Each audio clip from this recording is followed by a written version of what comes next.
big challenges we've been working on recently is really working with some of our automotive clients to bring new products into design faster. And the challenge is that we have a wide range of new materials that are hitting the system that we want to integrate into a vehicle. Every time you bring a new material into the system, you have to develop all the properties that go along with it. And a big piece of that is understanding how, when you weld all these different materials together, how the joints are going to perform. Today, the way we do that, to be honest, is we bust up a lot of welds. Okay, we test a lot of things, get a lot of properties data, and then we give designers some idea what it's going to do.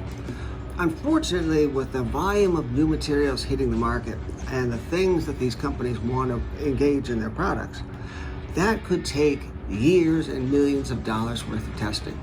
So what our purpose is to take big data techniques and use them in a way to allow us to rapidly shorten the time it takes to get these full property databases for a wide range of material systems.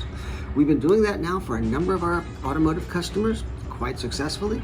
It's an area of continued development here at EWI, and to be honest, it's allowed us to bring full vehicle designs, properties databases for full vehicle designs down into terms that look like months instead of years.